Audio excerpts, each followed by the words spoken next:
Hi, good morning, folks. Morning, Jim. How are you? Good. Congressman, I'm going to make this as simple as I possibly can. I'm looking at a attendance or session calendar for the year.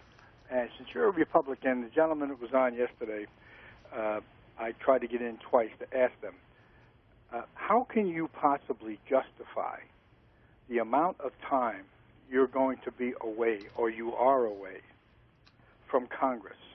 You're going to be gone for all of August. This calendar shows me that you're going to be gone for the first week of September. I'll make it even shorter. October, you're there for 2 days. November, December, God forbid, the holidays. I show less than 30 days or 31 days, including the end of next week, that you're going to be in session between now and Christmas Eve. With all that's going on the border, subjects that you've brought up, the seriousness of the world, the seriousness of our country, and the immigrants moving all over the place, how can you leave? You're the only guys that can do something. Well, thank you. I appreciate that. I wish you were that simplistic. If you've seen the evidence of the last, let's take just this year, the first, 7.5 months or 6.5 months of calendar 2014, what has the Senate done? Nothing. There's some 321 bills that the House has passed that are waiting for Senate action. They're stacking up on Harry Reid's proverbial table over there. So the House can continue to do what we're doing, and the Senate's continue to not do what they're not doing. And we're a bit of a gridlock, as you'd expect.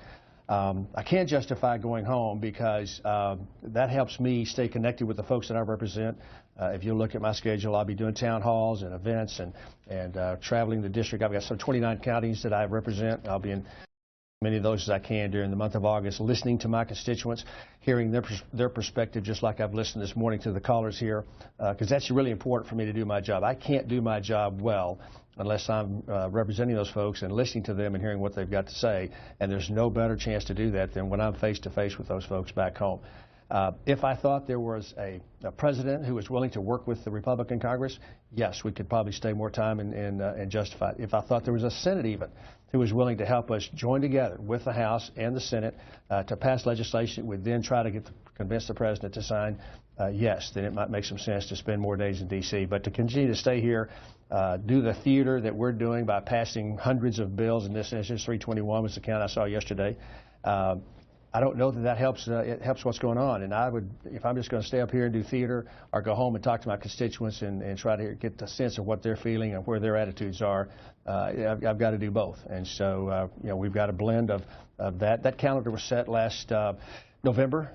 None of the things that are going on right now were contemplated at that point in time, so we're subject to a little bit of that. But I do defend going home and listening to my constituents. Should you stay, though, until some sort of border emergency funding is approved? Well, my voice to the leadership is that we cannot go home unless we've done something in the House to affect what's going on the border. I was down there last Friday. I'm going back in early August. It is a terrible circumstance. It is the most heartbreaking, gut-wrenching experience to walk among those people being processed, to see the desperation in their eyes and the hopelessness and the position they've found themselves in. And so we have to do something on the funding side. I would hope that we include in there the 2008 fix that's being talked about, address the president's 2012 edict to affect that. But my voice to leadership is we have to do something before we go home for the August break. I do not want to go home constituents and say, well, this is just the president's problem. He won't work with us and all this other kind of stuff. And that's a fact. But we have a certain responsibility to show a better way forward. And I'm hopeful that my colleagues will join me on that and get that done next week. On our line for Democrats, Louise, Daytona Beach, Florida. Go ahead. Yes, I'll try to talk as fast as your guest and get everything in.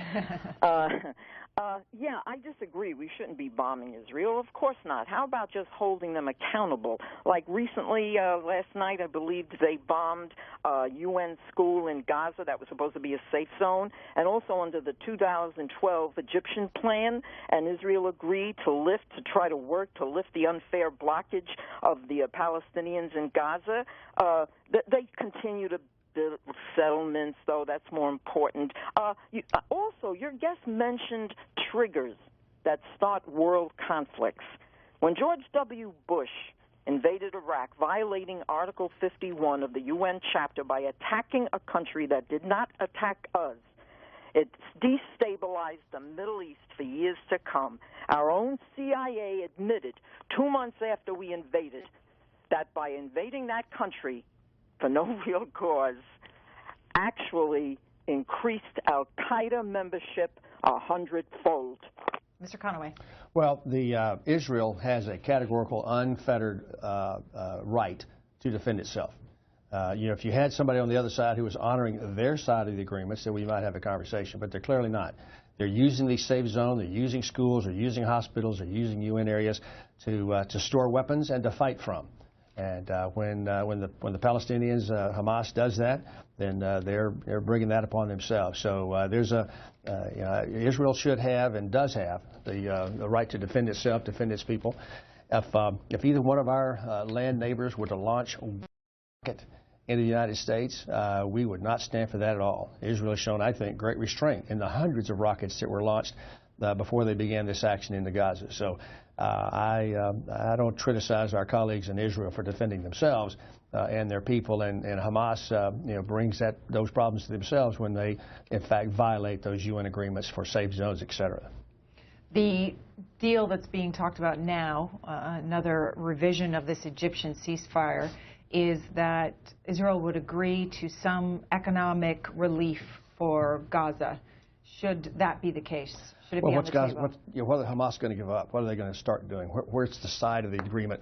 I got the push on Israel to capitulate, do all these kinds of things, or to do that stuff. But I want to know what Hamas is agreeing to do, and will they stick to it?